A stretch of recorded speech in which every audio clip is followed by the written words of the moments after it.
Buff Nation, what up? BWB, my bandwagon buffs. What it is, what it does, and what it's gonna be.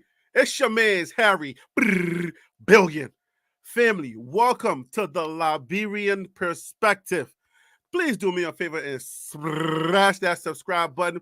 Make sure to give me the thumbs up and don't forget to hit that bell notification, guys, so that you can get the videos as soon as they upload to YouTube. All right, family, I got to go ahead and get into this live stream, so that's all the business I got. You know what time it is. Let's work.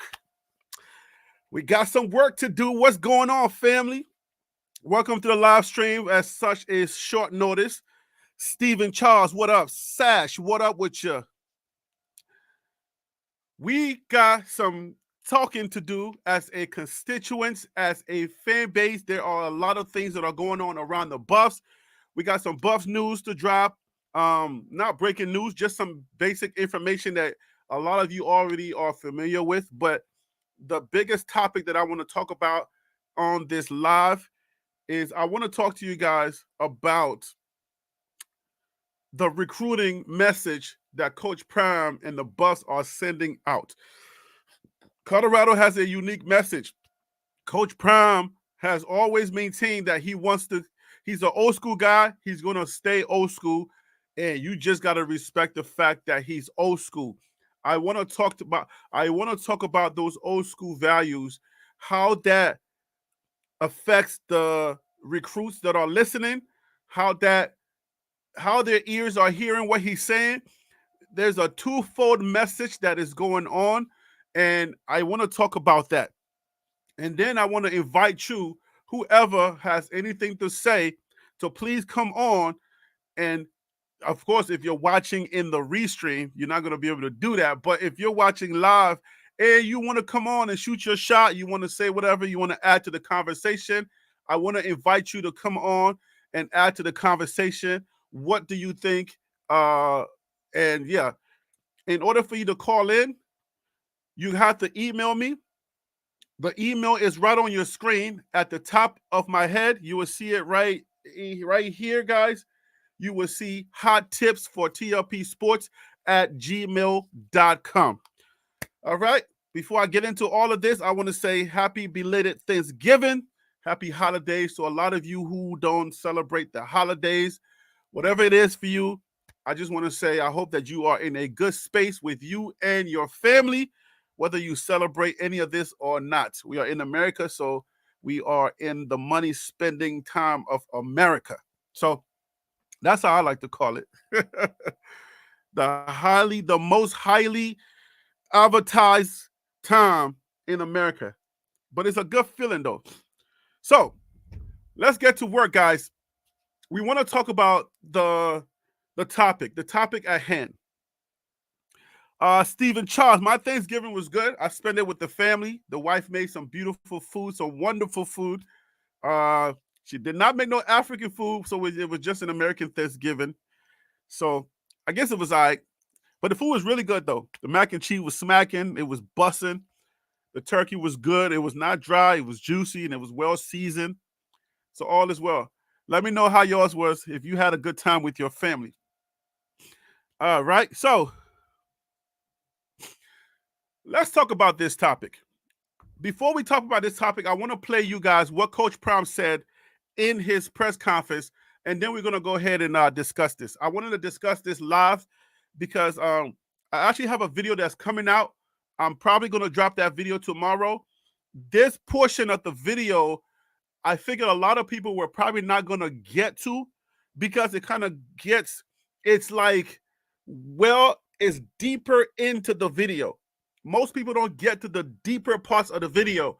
So I felt like it was a good topic. I didn't want to hold the topic till tomorrow because I'll be live streaming the game again tomorrow. I didn't want to have to do piggyback live streaming. So here we are. I figured let's go ahead and talk about it. It is last noticed, but most of you guys, you're cool if you're here. So let's talk about it. Let's go straight to the oh yeah, this is my other studio. For those of you who are wondering, this is my second studio. I got my other studio downstairs. All right. This is the second one. I am blessed, I must say. Thank God for that. All right, so let's go. Let me go ahead and share my screen. I will play the part of the press conference that Coach Prime had, and then we'll come back and we'll have a discussion. So let me set this up for you guys, and then we'll go for it. Everybody's doing good? Thanks, Charles. I appreciate it. All right, so here we go. Oh, so my nose wants to run in the middle of my stream. Where's my box of tissue? Oh, it's right here. Give me 1 second, guys. I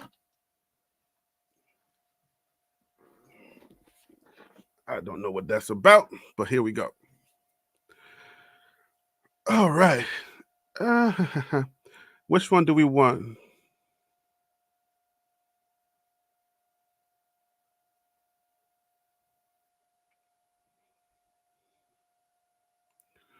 All right, Coach Prime press conference. Here we go.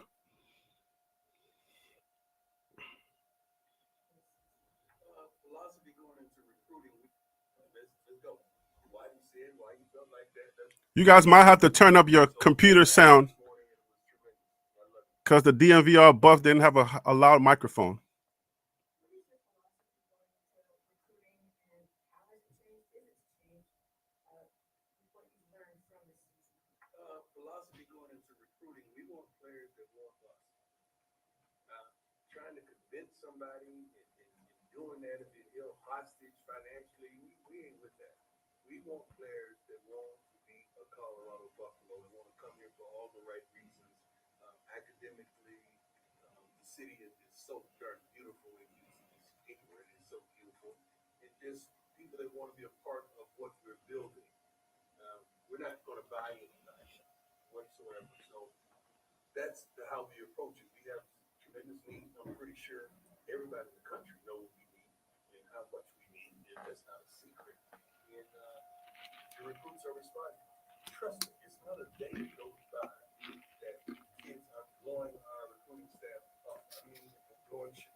All right.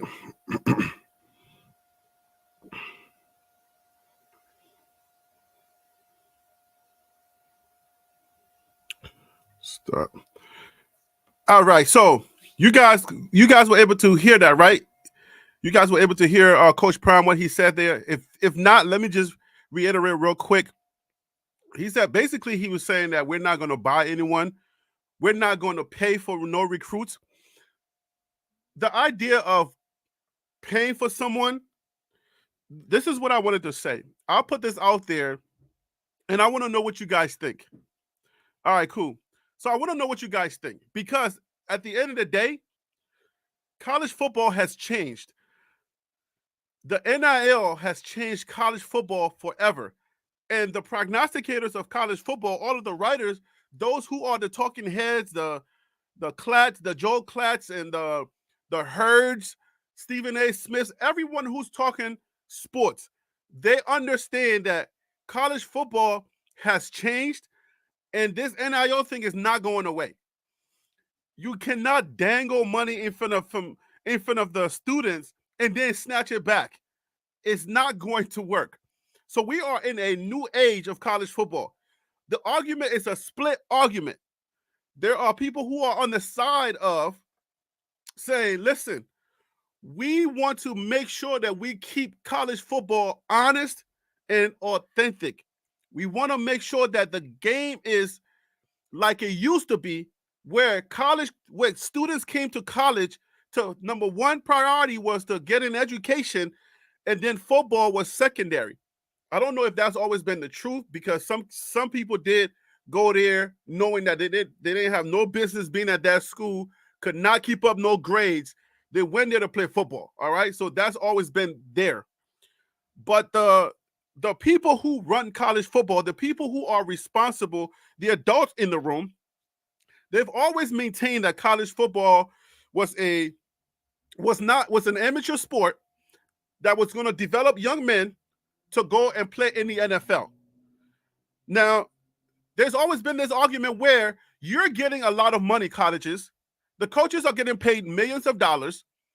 The schools are making a lot of money, and the students are not getting compensated. So that fight went on forever.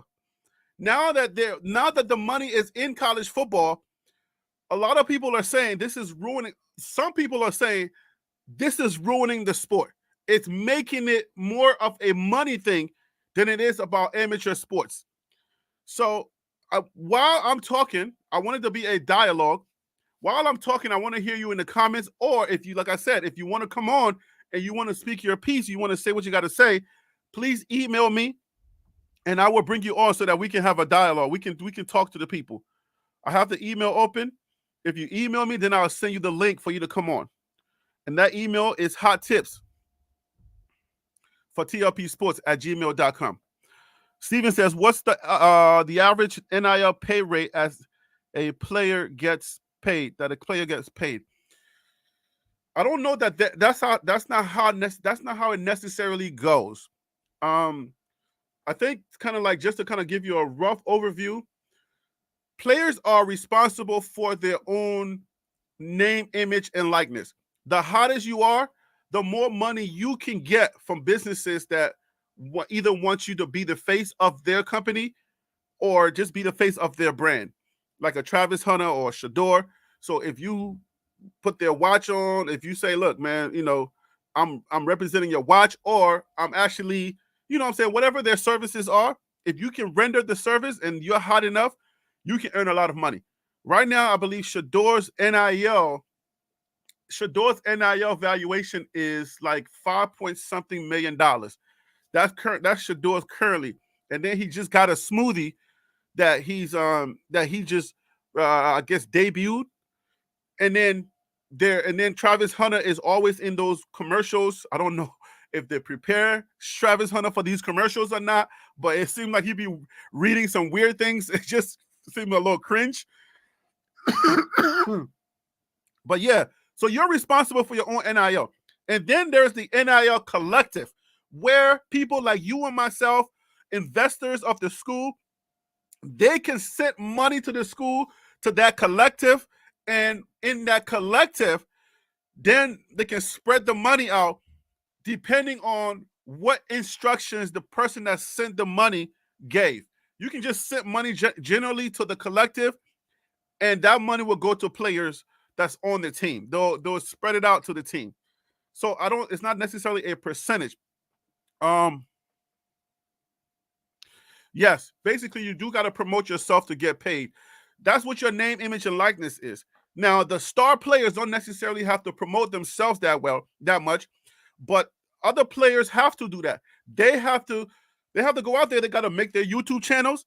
They gotta do whatever they gotta do to make sure that they market themselves and put themselves before businesses. Some students are doing this right now. Like some students are actually they're writing a business plan for themselves, and they go out and they present that business plan to businesses. And so they'll say, hey, this is who I am, and they have a whole presentation. And if the business buy into it, then they'll create some type of compensation for that student, whether it's they're going to provide them books for school, they're going to give them a stipend, a small amount, or maybe clothes, shoes, whatever it is, whatever the agreement that they come to, that's what they're going to have. So that's how NIL is working. So now let's get to this message of what Coach Prime is saying. If you just came to the live, guys, make sure you smash that like button so that we can get more people watching this, so that we can get more people to get involved. So what Coach Prime is saying in this new age, what he essentially saying, I feel like it's twofold. Coach Prime, like I said, he's old school. So his old school value and the values that you are supposed to have when you are playing this sport, you're supposed to love the game that you play. So he still wants students to love the game that they're playing, but there's now money.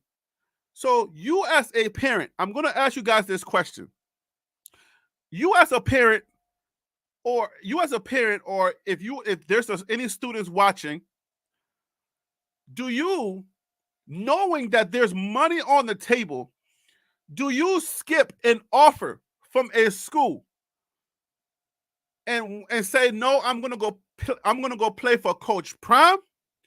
Is that the most honorable thing to do? Or if they're offering you $500,000, you're like, Coach Prime, I hear what you're saying, but $500,000 a year for me to play football or for me to be at this school, it sounds a lot more, I guess, for the lack of a better term, sexier than me just saying, I'm gonna play for you because I just love to play football and I want an education.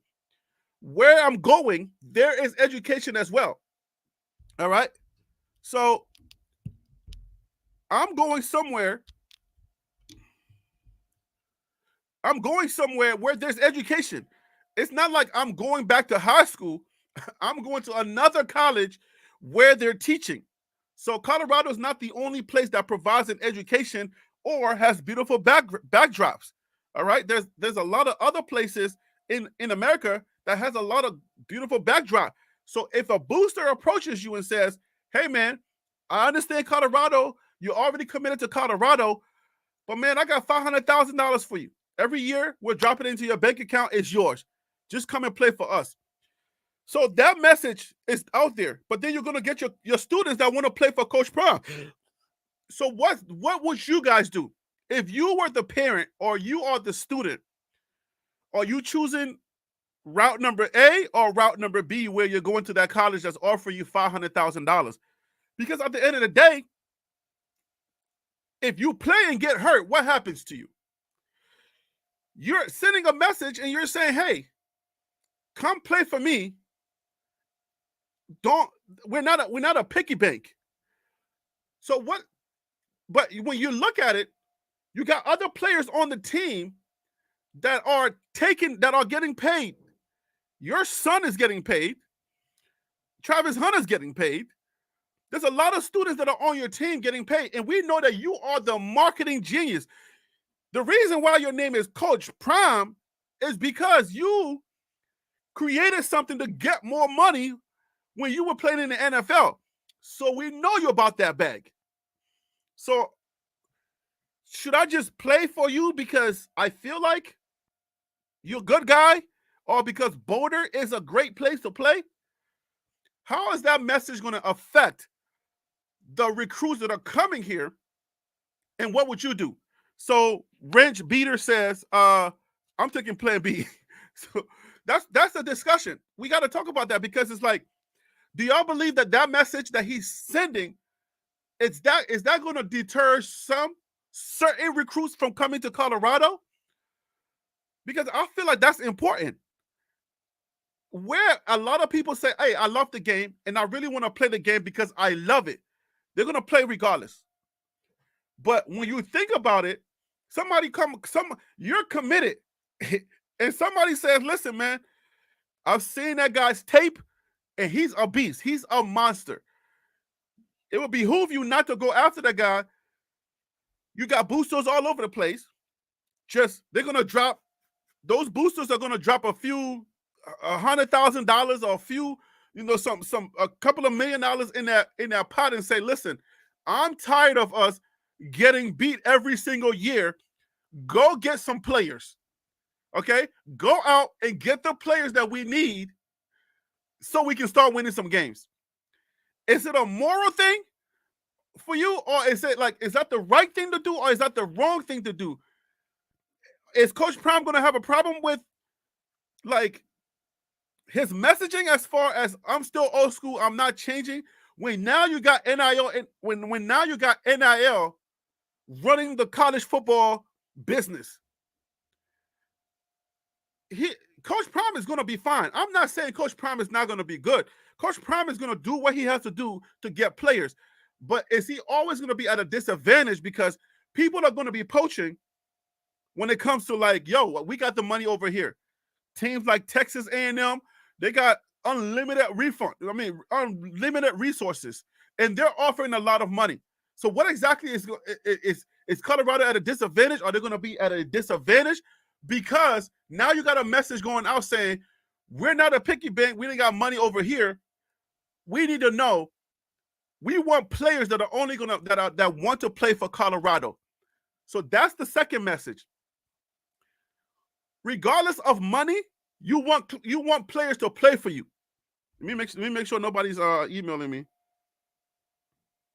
Regardless of money, you always want the players that want to be at your school. Because if you get a player that does not want to be at your school, they go to your school for one semester, they go to your school for a football season, and then they get their stats up. And what happens? They jump into that transfer portal. Once they use you enough, they'll jump into that transfer portal and they go somewhere else that they really wanted to be, because now they have the whatever clout that they needed to get to that school. So there's always going to be that. It's just the same thing that the schools do with these coaches. They'll hire you for a certain thing. If you don't give them what you want, they can get rid of you at any time. There's nothing that says, hey, you have to stay here. Your contract, they can break your contract and pay you out. Just like Jimbo Fisher. All right? Whether it's $73 million, if we want to get rid of you, we want to bring somebody in, somebody newer and fresher to give us a newer look, we're going to bring that person in. So the schools do that all the time. They get rid of people whenever they're ready to get rid of you, they'll just get rid of you because they can afford to pay you out. They can afford to buy you out. So is it fair to some of these young men? And I mean, we're talking about football, so because there's other sports, you got women's sports, you got male sports, but we're talking about football. So is it fair to these young men when it comes to the message that Coach Prime is sending? Hey man, you better love the game and come here and want to get an education. But if you're not about that, then don't come here. So that's why I wanted to come on here tonight, and I wanted to ask you guys, how do you think that's going to affect our recruiting? Because the elite players, now, our most, I guess, deficient rooms is going to be that D-line and that offensive line. So everybody knowing what Colorado needs, do you guys think that Colorado is going to be able to get what they want? Do you, El Boogie said, I agree with Coach.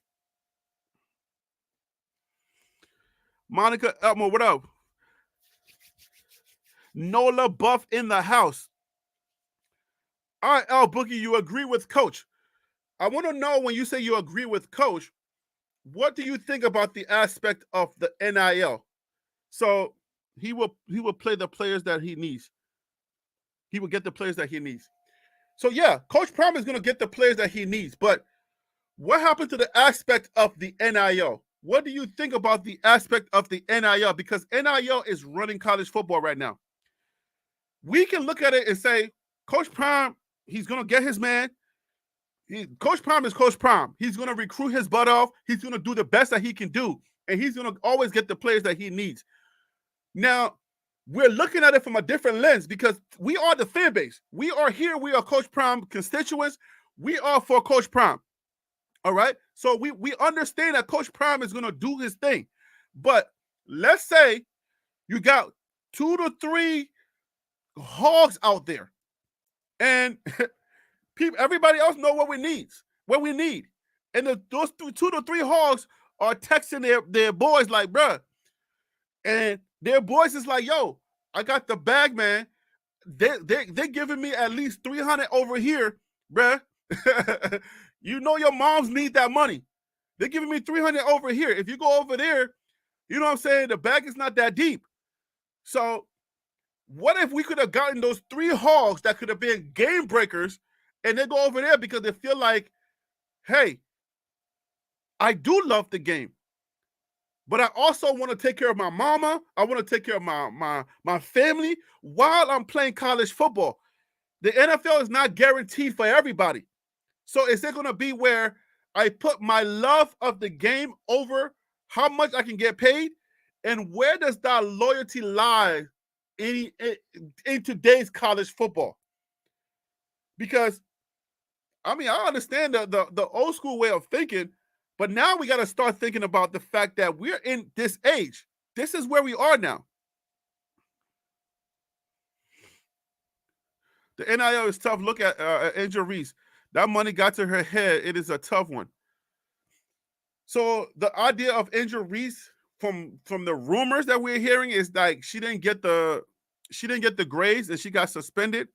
So I guess the distraction, it looks like the distraction got to her. I don't want to start speaking into stuff that I don't know about. I don't really know too much about what's going on with Angel Reese.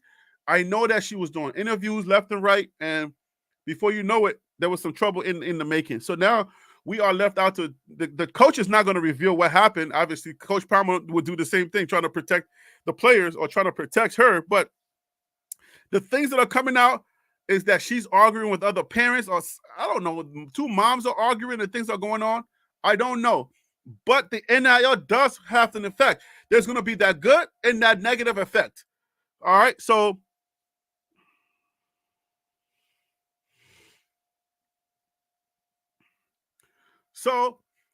that's a good point right there.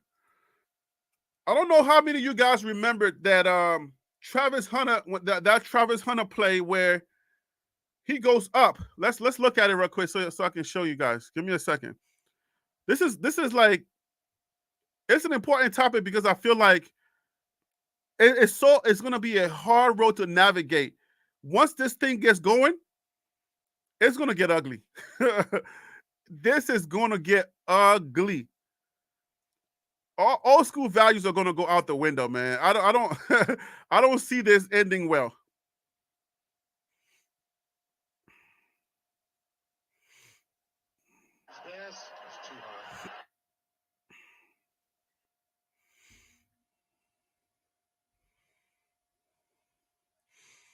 I do not see this NIL thing ending that well. All right, so let's go to this thing. I want to show you guys this play. You guys have seen it, but I just want to show some who may not have seen it.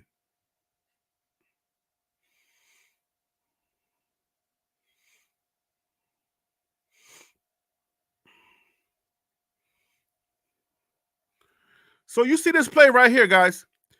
Look how Travis Hunter goes up to catch that ball. He goes up to catch that ball, and look how he comes down on his leg. Right there, look how his leg bent.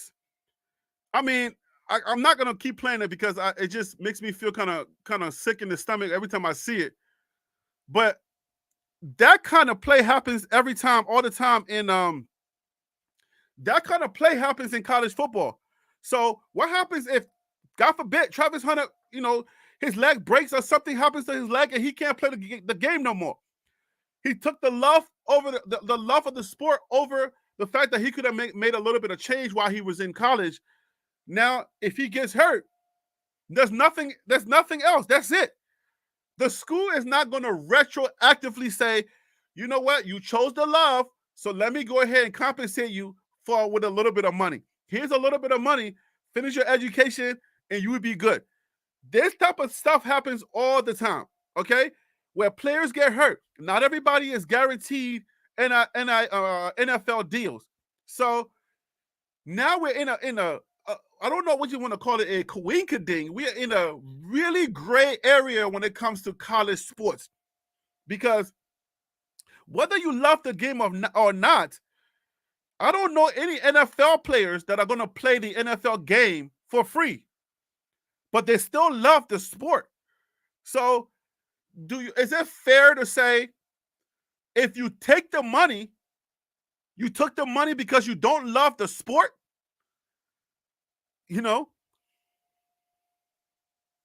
Quincy, what up? Oh, yeah, we're going to talk about the running game tomorrow, Quincy. This one, we want to talk about Coach Prom's messaging, the NIL and our recruits. All right, so that's what I want to talk about today. So Monica says, but you can't have the school making all the money and tuition money, surviving off the NIL of the kids. Heck no, don't touch their money. Okay, so that's what I'm saying. So that I don't know if it's split 50-50, where you still got old school people, you got people who are part of this bandwagon buff collective who used to play the game. They understand, like, hey man, I just loved it and I played it, and it was a love for me. It wasn't about no money. But can we cast the judgment on the people that do love the game but still say, like, listen, I'm getting mine now while I can. We can't cast judgments on those people and say, hey man, because you're getting paid, you don't love it. Because the next step is the NFL. So what do we say about people who are getting paid in the NFL? They still love the game. They're now getting paid for what they love. So it can't be so they're not responsible for the money coming to the college football. This is what the collective everybody did. You know, this is what everybody did. True, I seen that interview. Prime going to have to show these new kids, school kids, the money. It is what it is. That's what I'm saying. Quincy Kennedy. So I think that mentality, it can help, but it can also hurt, because this is the new age. This ain't like back in the day. Play for the love of it. I come play for the love of it, and I see your son driving around campus getting his Rolls Royce getting booted on campus. I see him flashing the watches. Is he playing for the love of it? Does he love the sport? Is he just playing for the sport for the love of it, or he's doing both? He's like, yo, I'm gonna get mine where I can. So it's really hard to send that message. It's so weird to send that message being Coach Prime. Your name is Coach Prime. And the reason why your name is Coach Prime is because of the bag. But you're saying, come here, prepare yourself for the NFL if you go. So those hogs, it's harder to draft hogs, I think, because you're gonna have to like really watch tape and really like, because most of the time the trenches. Somebody help me out if you know how the NFL does it. I don't know how they're able to easily draft the guys in the trenches. All right, because how do you even evaluate the talent in the trenches? Because it's more of a collective effort. A bunch of those guys coming together, creating blocking walls or whatever. How can you tell which one is stronger and which one is not? It's really hard. So for those guys, it's not as easy to secure either NFL deals or an NIL bag because they are in a group. So they're not necessarily going to be stars unless they're just that much of a beast. And you guys can go ahead and put in the comments if you know any beasts that are actually beasting out on that line and they're just a hawk and they're getting a whole lot of NIL deals. But it's going to be very hard for those guys to get a lot of money. All right, so let me see. Oh, this is Reggie, right? Reggie, that's you, right? Because I'm like, Monica play football. This has got to be Reggie. Oh, man. Reggie, you be killing me, bro. I'm an old school player, and I wish we did have it. I wonder, I would be better off. It took me out the game broke. No good fun or nothing. That was fun. I had to think for a second. I was like, Monica, first woman collegiate football player. Oh man. So yeah. So I don't know. I mean, it's hard to quantify or even qualify what Coach Prime is saying because he's the same one who uses the portal so effectively. He's the same one who got the cameras all around. He's the same one sending that message talking about, yo, do you like this is I'm showing you how to get money. Coach Prime is like, it's you know how it's like you know certain pastors and you just can't ride with their message because they just ain't right. Like it sounds like for Coach Prime, not saying Coach Prime is that. I'm just saying the fact that he's such the money man, it's hard to ride with the message saying, nah, you can't play, you can't come over here for the money. It's so hard to even like so put your mind around it because you're like, wait, but aren't you Prime?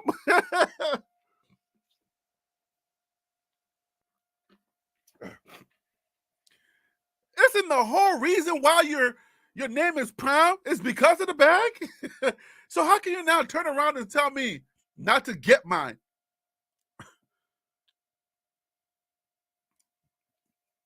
Prime is attracting kids that are just like him, old school ways. Explain that. What does that mean? What does the old school way mean as pertaining to this conversation? Like, what exactly is an old school thinker? So let me before we go to that to the next thing, let's talk about the some of the recruits. For those of you who don't know yet, this one is going to be courtesy of what is this? Prom to Colorado. All right, let's look at it.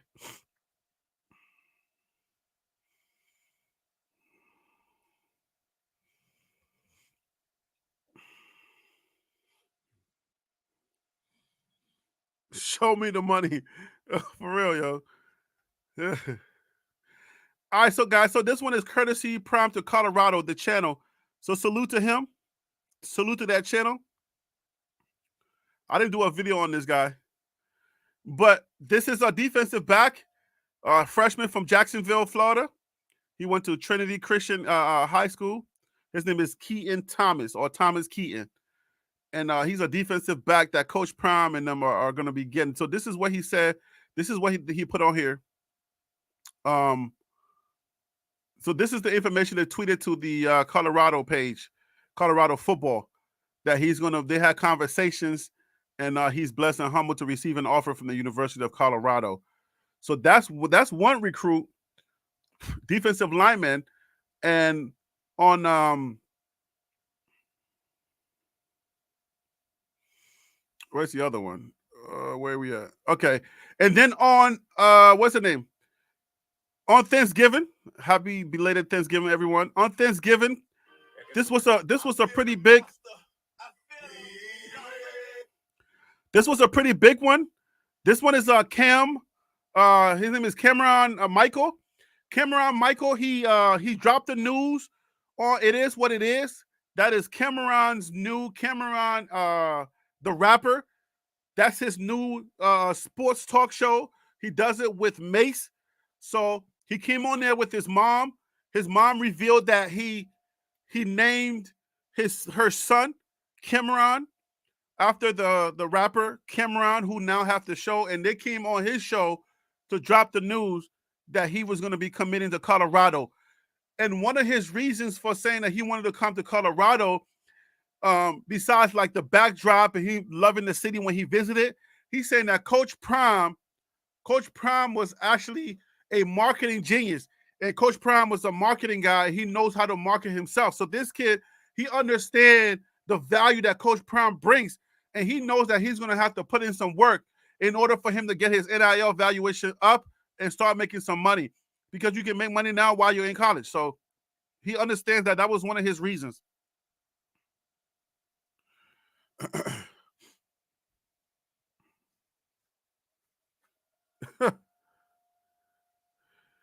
All right, so Brooklyn Bay, what up with you? Let's see.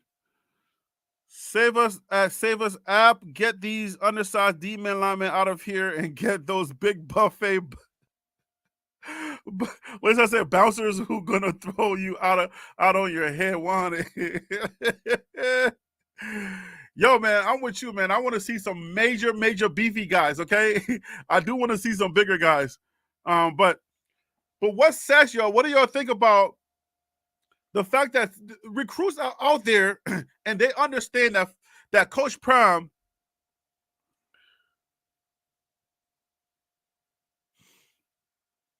recruits are out there and they're going to be thinking about they're still thinking about how Coach Prime is a marketing guy, how he understands how to market yourself, how to put yourself in a place in a better NIL valuation place. So he understands that.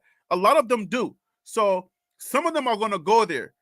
My concern, if it's a concern at all, I don't really have a strong concern that Coach Prime won't get the people that he need.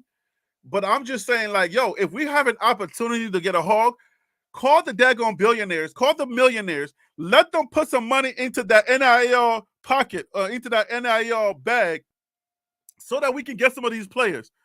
We need these players.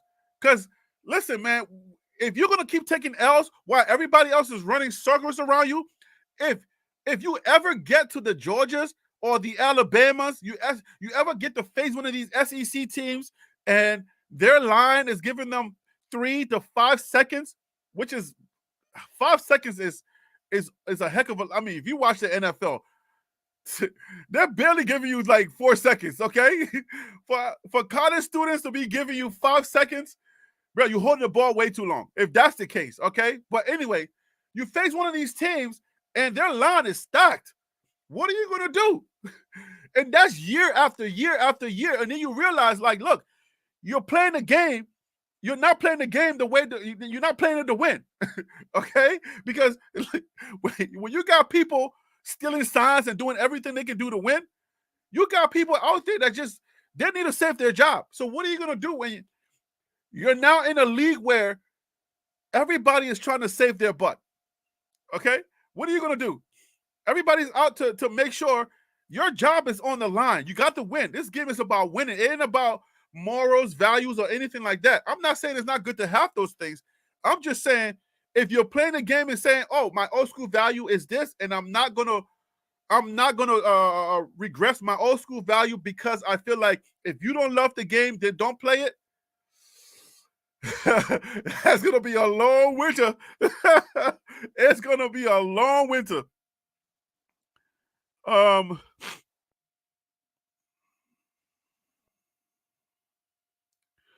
all right, so what are you saying here?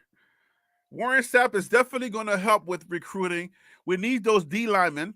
Without Dominic on that line, they got less than 10 sacks. So let's talk about Warren Sapp real quick. What do you think Warren Sapp is bringing to the table as far as, like, we know Warren Sapp, we know that he played the game, but so did Coach Prime. Where the excitement, I'm a little bit more reserved. I'm gonna tell you guys, I'm more reserved from my preseason hype man type of thing that I used to do. I am more reserved now, where I don't get too excited anymore about one individual or individuals. You got to come in here, you got to show me what you got. We need linemen. Okay? We need linemen. Now, we hope that Warren Sapp will come in here and bring some linemen wherever he's going to get them from. All right? Now, does he have relationship with people, with some of these players that are already committed to colleges, and he's going to be still in their ear? Hey, man, I need you to drop that and come on over here because I'm over here now. Is he going to do that? The relationship is definitely going to help. It's definitely going to help. But how much is that relationship going to help? I don't know. I don't know. Because we can hype somebody and then they come and lay an egg. I don't know. All right. So I trust that Warren Sapp is going to be a valuable asset to this team. But I want to curb the enthusiasm to understand that let's wait and see. Because we don't know who has the hogs. Who can bring the hogs to this team? Coach Prime has the connections. In that same conference, in that same press conference, he says that the lines are being blown up. Shedeur's line is being, people are blowing his line up. So they're getting phone calls for sure.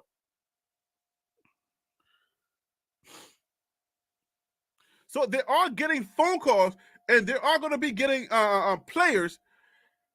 But I cannot, just me personally on this channel, I don't have no more excitement for, what do you call it? For any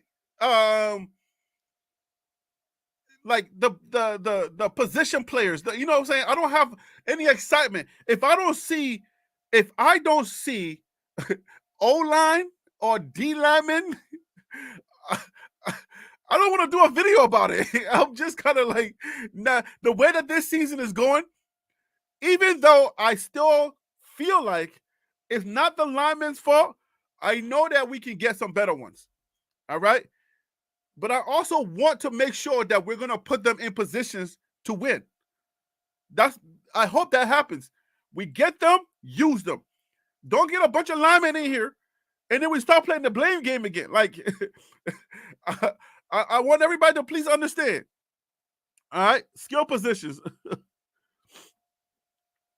Who are leaving far as skill position? Do you know? Man, that one is hard.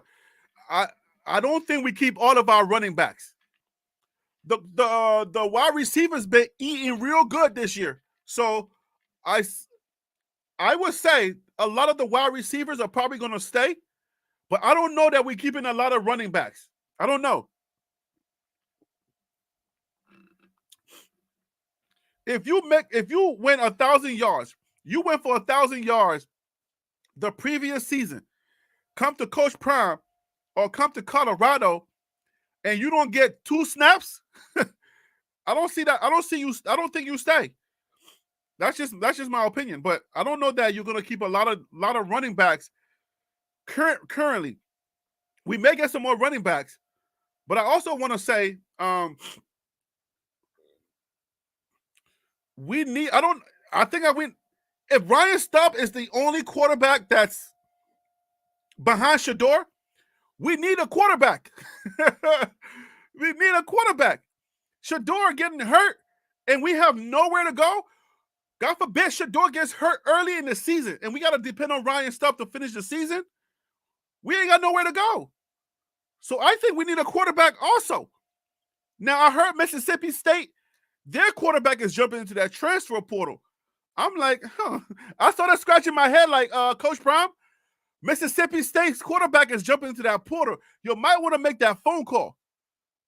We need a veteran quarterback to back up Shedeur in case anything happens to Shedeur like it happened this year. We don't get a Ryan Stubb just to lose the game. We get another quarterback who is going to continue so that we can play. So I'm thinking we need another quarterback.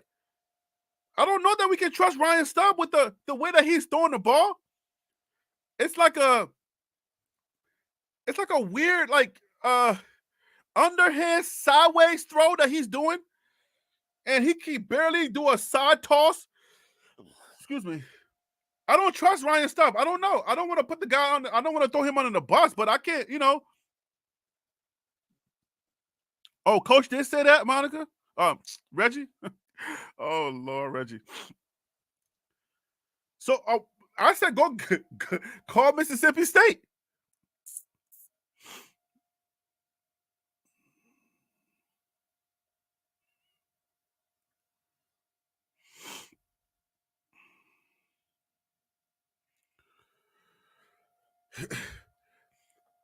I feel like we need to fulfill a lot more positions than we think. if you've watched the entire season, if you paid attention the entire season, we need a lot more positions, all right, than you think. Because Kwamani's not ready. The only lockdown corner we got is Travis Hunter. We need another lockdown corner. And we also learned that we need another safety. Shiloh is not the only safety that we can use. We need another safety that's just as good as Shiloh, because we took Trevor Woods and we put him to the linebacker position. So now we need another safety. I didn't see another safety. And then, dude, our special team, they scored touchdowns on our special team, bro. I know that we stuck on the line, but I want to caution you guys. There's a lot of position that we need, guys. I think the only position room that we probably don't need to touch, or maybe rooms, are probably the running backs room and the wide receivers room. But I think every other positions need to be filled. That's another overhaul. Tell me, do y'all, am I right or am I right? If you've been following Colorado football closely as I've been following that, we need to do another overhaul, guys. This is not going to be no, oh, let's just put a few guys over here, a few guys over there, and we're good. We need to do another overhaul. when that time comes, you're going to realize that, oh, wow, if you've been watching the games, like,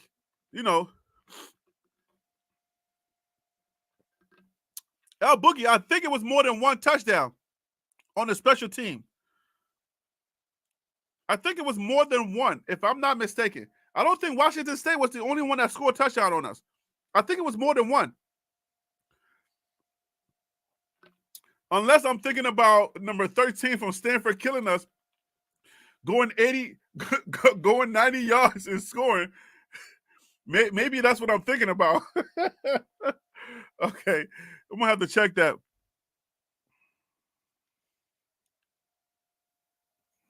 You said what? Hold up, Travis is not a lockdown. Hold up, stop. Travis is not a lockdown corner. He got a few interceptions. However, he had like 4 TDs put on his head. That's not a lockdown corner. Travis is the one corner that I know for sure is an athlete that quarterbacks have to think twice before they throw in his direction. Yes, he has a few breakup plays. Yeah, I think every corner is gonna be like that. But I trust Travis on that side of the ball because I don't hear his name too many times. When he's on that side of the ball, I feel more confident. I feel more confident with Travis Hunter. That's why I'm saying he's more of a lockdown corner. I trust that he's going to do his job well, so we don't necessarily have to worry about him. All right? So people scoring on him, I mean, I don't think the definition of lockdown means that nobody ever scores on you. I mean, I don't know. That's not how it works. You're going to get beat. The best players in football get beat often. Not often, but get beat, sometimes. Let me change that. All right? So I would say at the end of the day, we got one Travis Hunter on that corner. And then he's also, catching his breath when we get the ball back, playing offense. So I said we need like 2 more Travis Hunters. You see what I'm saying? Now, Cameron Michael, he said he's going to be playing wide receiver. He's going to be playing wide receiver, so he's trying to be a Travis Hunter as well. So it's either going to be playing wide receiver or he's going to play corner. So I'm thinking the fact that he's choosing wide receiver over corner, his skill or his development as a cornerback is not as well as Travis Hunter. But then we got Cormani McLean, who's not ready. Cormani McLean was just like, the way that he was tackling, it seemed as if he was just throwing his body and hoping he hit something. Close his eyes, throw his body, hope he hit something. That's not going to help. That's not going to work.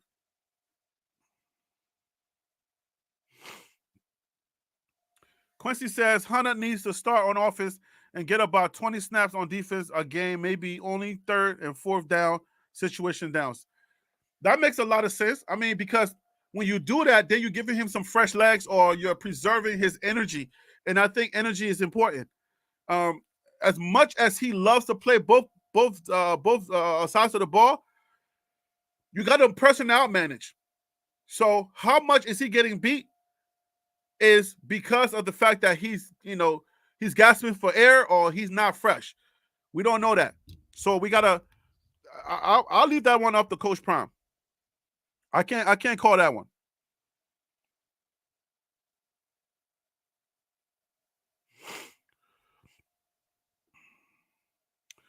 Okay, you may trust him and have confidence in him, but he's not a lockdown.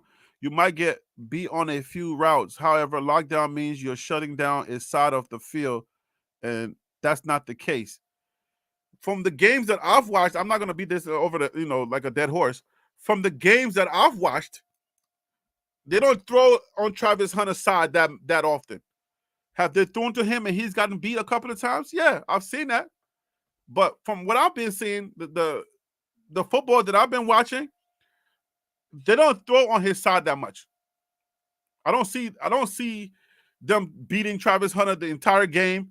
Like every time I watch Cormani McLean, like I don't trust Cormani's play as much as I trust Travis Hunter's play.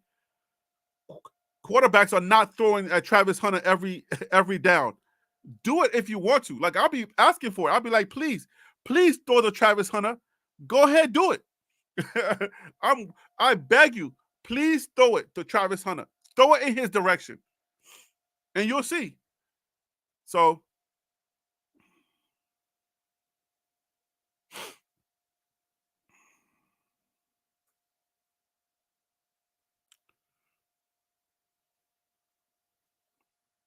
yeah, Travis is a beast, man. Travis, you know.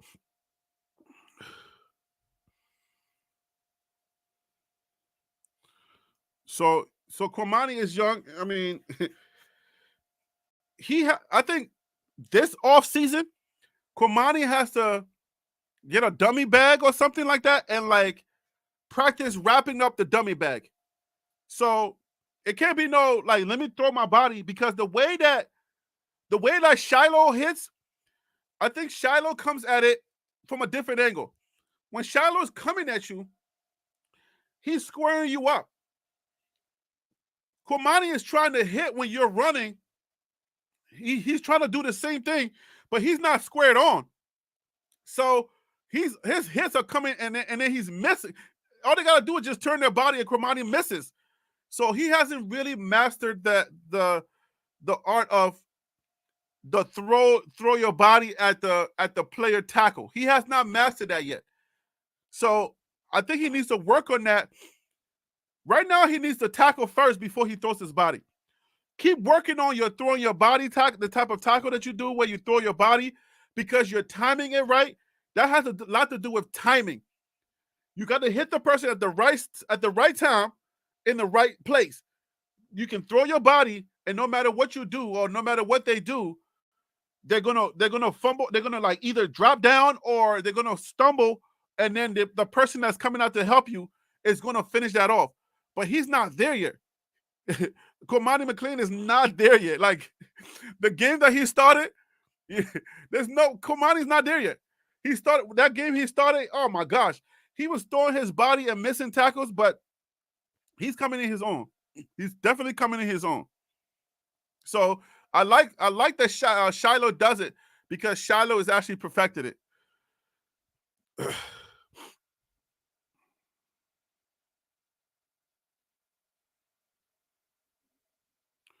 Yeah, I mean, I get you, Reggie. I understand that he's gonna get it. He's gonna figure this out. I think he's gonna figure this out at the end of the day because he loves the game, because he understands, and he really wants it. I think he's gonna figure it out. But how much do you play a player that's figuring it out?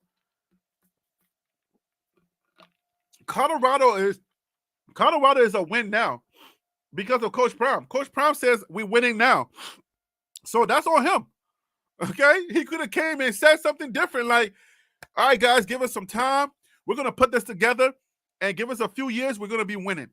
But I please buy into the system. Like some coaches that come on the scene and they're like, yo, I want you to buy into the system. We're going to win. All right? But if Coach Prime comes on and is like, we're going to win and we're going to win now you're on the hot seat. Now you got to win now. So everybody's looking for Coach Prime to win now. Next year, it's like even hotter now. Next year, it's like, oh, okay, you're telling us all you need is an O-line? Okay, we're going to give you the O-line. We got the O-line. You go out, you get your O-line. If they don't win next year, then what? Then we're going to have to say something else. So it's like, do we keep setting ourselves up or do we just calm everybody down and say, okay, this is going to be a process. Let's take a breather. This is going to be a process. All right? We got to start thinking like mature football fans. This is going to be a process. He may get some of the linemen that he needs, but is he going to get all 7 or 8? Maybe not this time around. He may get 3 or 4. And then we're going to have to look for next year to get another 3 or 4. And then maybe the third year we start to like see more wins. Maybe we might see like 8 or 9 wins. Maybe. We don't know. You see what I'm saying? But what are we looking forward to next year? What exactly is it going to be next year? We got to start. We got to curb our enthusiasms when it comes to, is next year going to be it? I don't know. I don't know. Also, by the way, I'm not a Travis Hunter. I'm not a Travis hater. I'm just a devil's advocate. Lockdown is just not the word for him. Like I said, 4 TDs on his head. I can't forget about that. Moss, Stanford game, a lockdown QB, cornerback, CB.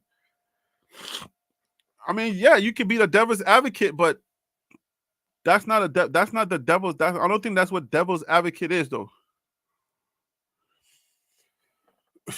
I think when it comes to Travis Hunter, there's no devil's advocate. I mean, whether it's lockdown or whatever you want to call it, I think he's one of the best corners in college football.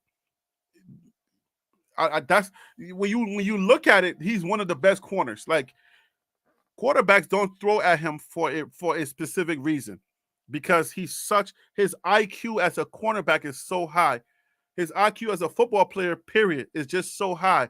He knows what he's going to do on offense.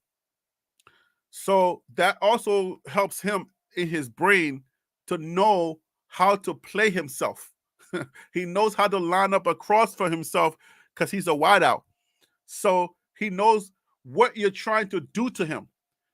So that's how he's able to pick you off. And that's how he's able to at least put fear in those quarterbacks to say, hey, man, if you throw at me, just know that it's a problem. Andrew, what up with you?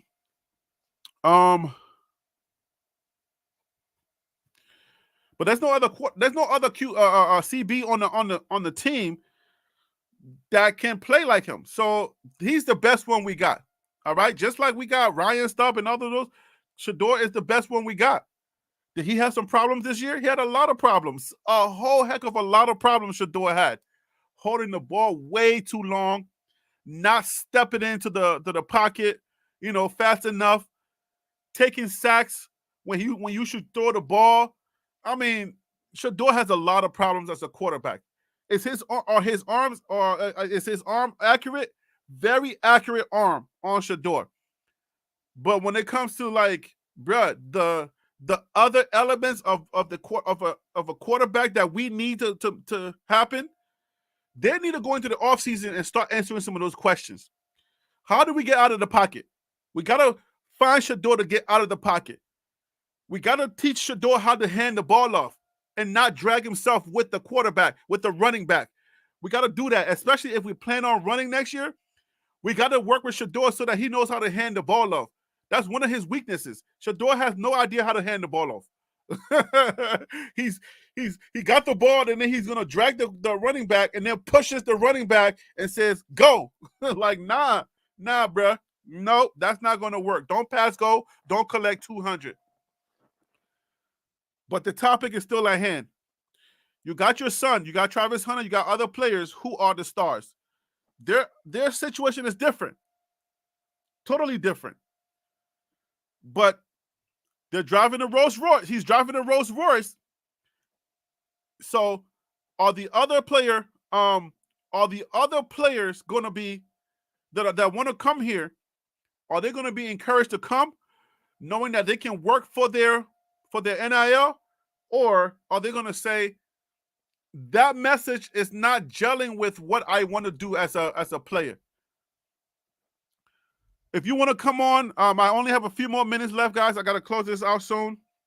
But if you want to come on and you want to talk, talk your talk.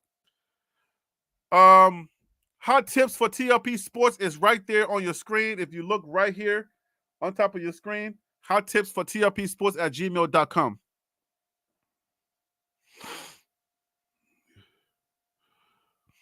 Yeah, that's killing me. That right there, it's like, bruh.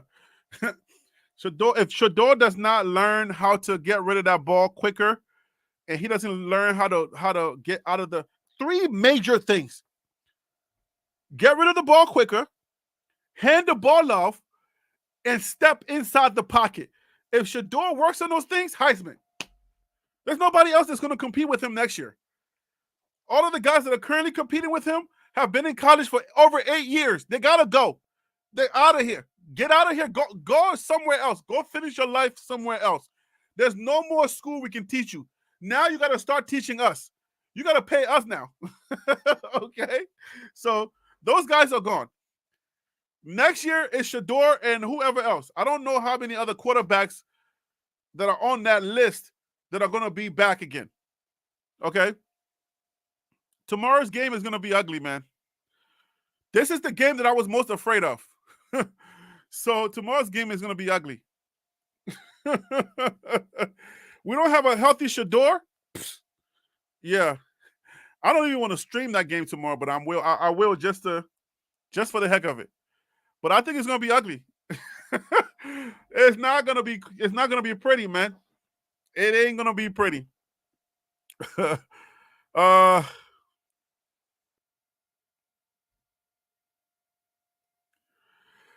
Yeah, so score predictions.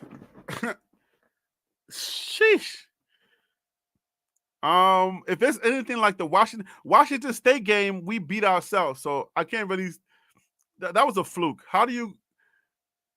Arizona is ranked 17 right now. Arizona is ranked 17.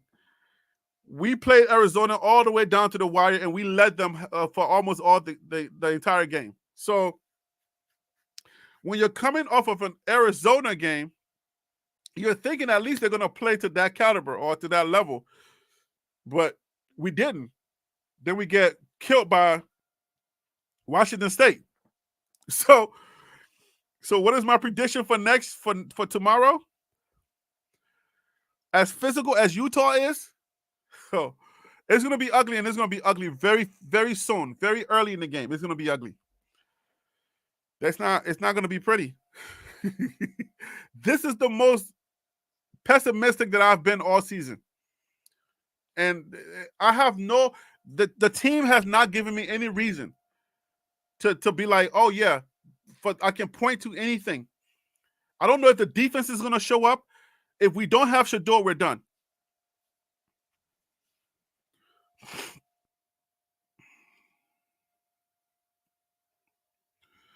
He got to run with the ball and his step back super far. Like, yo, you're just asking the edge rushers come get. Yeah, those are all of the things that when you look at it, it's like he goes home and then try to like he goes home and he invites people to come to his house. He's all the way back there.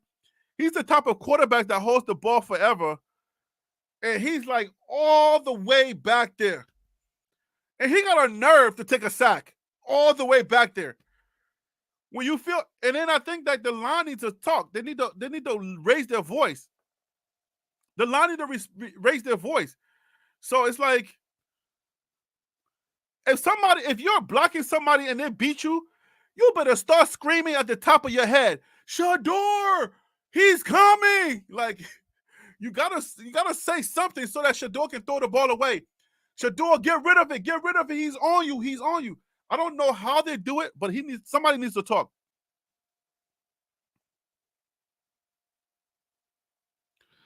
UN's Unc didn't say anything about him not playing earlier.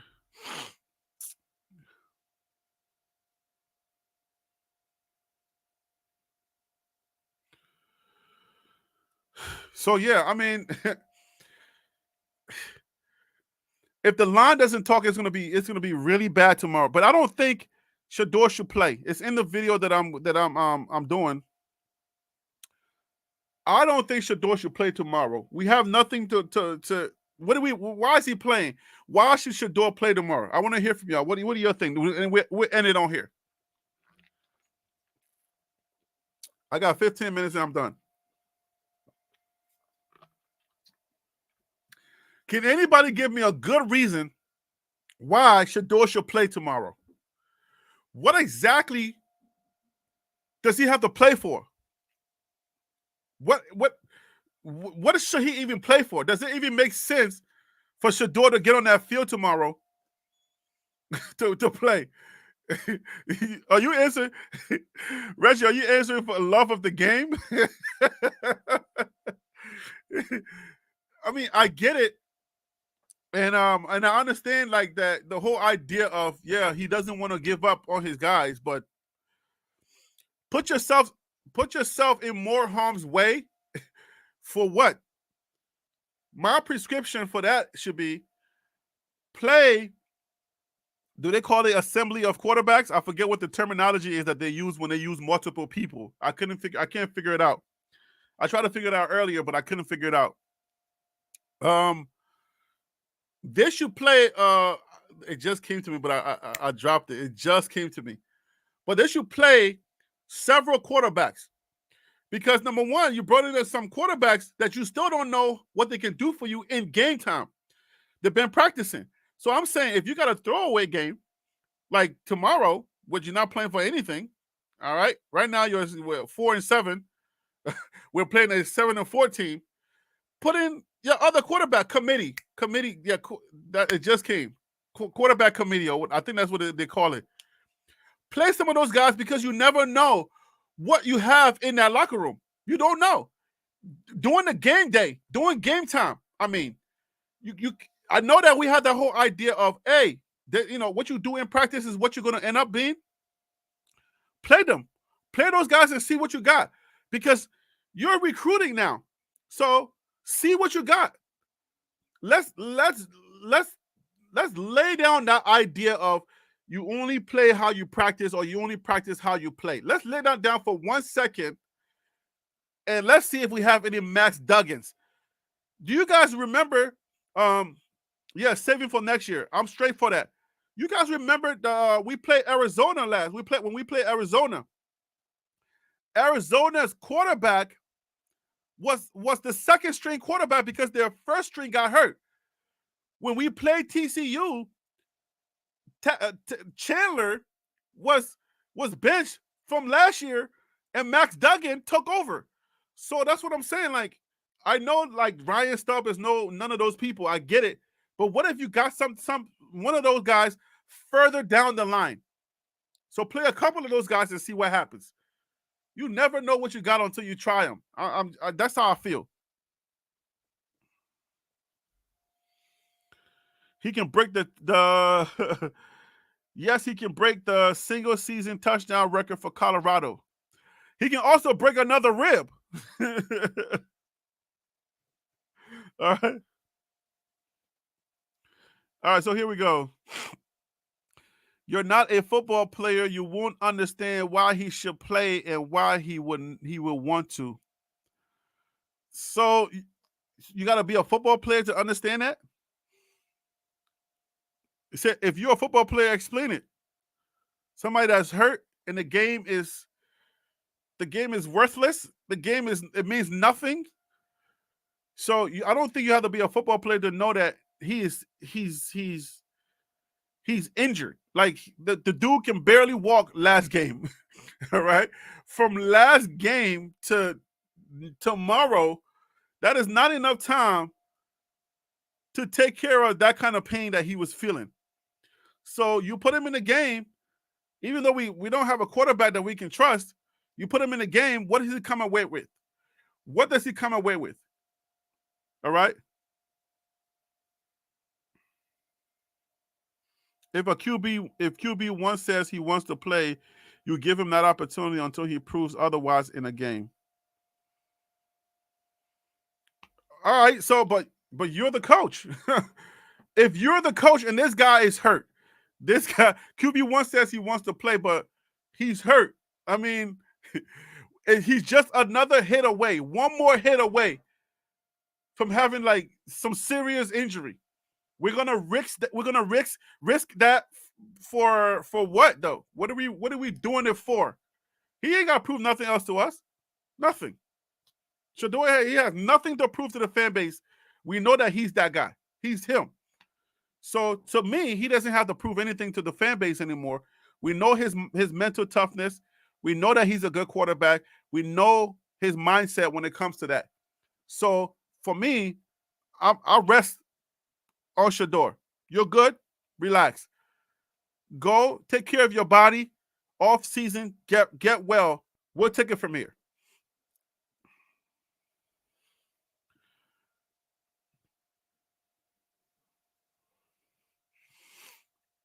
Let me put this one up first, man. What he talking about? Don't play Shedeur for this last game 100%. That's what I'm on. And then he says, Harris says again, he is 2 touchdowns away from breaking the single season touchdown record for Colorado. If he only plays for 2 touchdowns, that's what he wants to do most likely. you're skidding on thin ice, like on injury ice here. Like somebody's health should be more important than records. The health of a young man should be more important than getting 2 touchdowns. So what if he breaks it? What does that do? That doesn't do anything. If he gets in the game and he risks his health, that's gonna be more important. His health. We put his health over the 2 touchdowns. That's what I'm saying. Play him if you want to, but he gets hurt going into the offseason, dealing with injury going into the offseason, like that, like dealing with serious injury. It doesn't make sense to me. And there were players that got hurt during the season, you know. There were players that got hurt during last season that they didn't get well enough to even start the following season. So you are risking him getting further help, him getting hurt even worse, and us risking the start of next season. Because it's not that long. It doesn't take that, like it's not that long before he has to play again. He has to start practicing. And if you're practicing on that same, you know what I'm saying? If you're practicing and have to full pass and stuff like that, you're not going to get well because football doesn't end. Football pretty much never ends. You're going from one thing to the next, from one thing to the next. So you're risking too much in QB1 with a meaningless game. The game means nothing, absolutely nothing.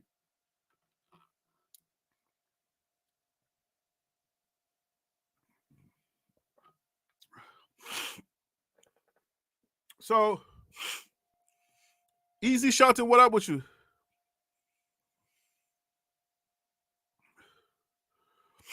All right, this is the last one. It's a personal accomplishment for him. You don't get it because you didn't play football. So, bro, why you doing the personal attacks? Why you keep saying you didn't play football? Are you not? You never watched this channel before? How you know I didn't play football? You don't know I didn't play football. Her music sound good. What up with you? Are you making an assumption that I didn't play football? Or you just think that that's the only way to make your point, Harold?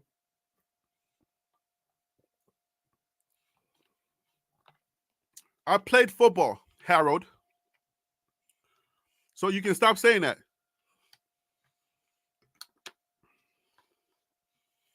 I don't like when people try to make their point by trying to get personal with somebody.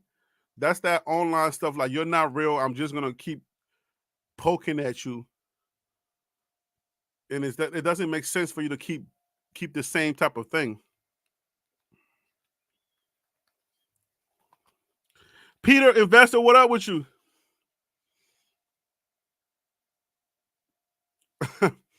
Yeah, I'm not gonna attack nobody, but it's just kind of weird for you to keep saying you don't understand because you didn't play football. It's weird. The point is health. We're talking health. We're not talking about football play. If I'm talking about a football play, then football play makes sense. If I'm not explaining the football play correctly, then you can say, hey, you don't know that football play because you never played it. Then it makes more sense. But for you to keep saying, hey, man, you don't understand his accomplishments because you didn't play, that sounds real silly because it's like, well, what does that mean? I'm going to put my son's health, I'm going to put 2 touchdowns or accomplishments before my son's health. And to you, that makes sense because I didn't play. Are you a parent? Like, have you had kids? You got to think about that. These are young men. They got futures down the line. So we don't know. Like Travis Hunter almost broke his leg on that one play. We don't know what's going to transpire in a football game. You don't know who's going to break through that line and get a direct hit on him on that same spot that he's nursing. You don't know what's going to transpire in the game. And those young men are not coming to say, oh, Shedeur's hurt, so I'm not going to say anything. I'm not going to get at him, right? No, you actually said you didn't play football. You said you played soccer. I played football, Harold. I played American football and I played soccer. So I played both. So you were just mistaken. You didn't. I don't think you were paying attention, close attention. I played both football and soccer. But yeah, but I think if you don't understand, then I must have lied when you started your channel. All right, man. You gotta get off of that, man. Get off of that. Just go back and go watch the videos. The person that's talking is telling you what I did, and you're telling me that I lied to you. And there are people here that can tell you that I said I play football. Like I'm telling you, I didn't lie. I don't lie on this channel, just so you know. Anyway, Harry, I gotta get off of you. But I think at this point you're trolling. But anyways, but yeah, I say Shedeur, don't play tomorrow. Let's not, you know what I'm saying? Let's not put him in harm's way. Let's go ahead and pack it up for Shedeur. Let him watch from the sidelines. If he plays, all right, he plays, but it's gonna get ugly tomorrow. If we win, of course, I'm gonna be like, screaming, yeah. I'm gonna be counting runs tomorrow. All right, I'm counting runs tomorrow. So you're gonna be counting the runs. You're gonna be counting runs with me tomorrow. All right. So I'm gonna be shutting this stream down soon. But tomorrow's game, we're gonna be streaming it. So for those of you who want to come back here tomorrow, we're gonna be streaming. All right. Remember, it's gonna be on the Pac-12 network. So you're gonna have to either find a Roku or find something that has the Pac-12, and you're gonna watch it from there or on your internet. But yeah, so we're gonna be. But the good thing about that game is that it's gonna be an early game. It's not gonna be these late games. Okay, and her music sounds good. Utah is going to be one of the, if not the most physical team that we play this year. All right. This is the one team that I've been consistently saying that I'm fearful of. All right. I didn't know Oregon was going to do what they did to us. So they just blew my mind. I didn't think they were going to like beat us like that. All right. So, but Oregon, but Utah is probably going to be one of the most physical that we play.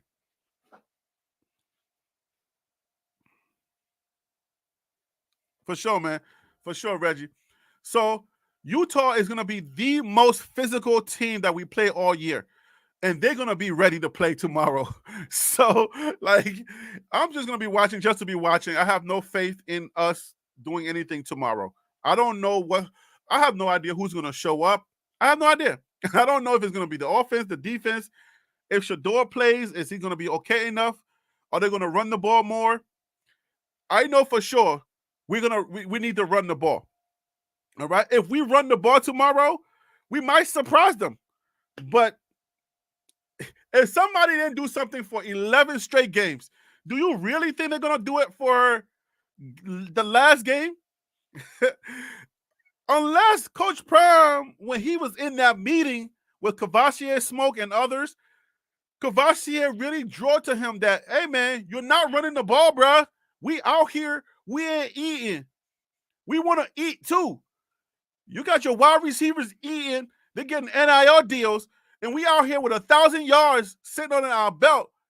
And you only giving us 2 or 3 touches. If that message got to Coach Prime, you're going to see a lot more runs tomorrow. And if they are effective, which I I believe the run will always be effective because they have a really good running team. And they can run block. I'm touching another nerve for a lot of your choir members that are saying the O-line sucks. If we are effective tomorrow, man, it'll be way too late. We're going to learn, you know what I'm saying? Money for touchdowns again tomorrow. Uh-oh. I'm about to get paid tomorrow. Money for touchdowns. That's what's up.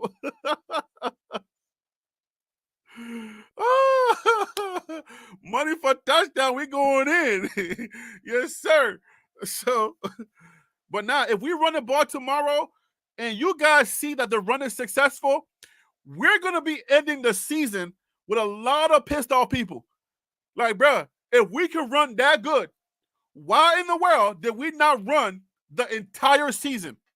At least 50% of the time. All right?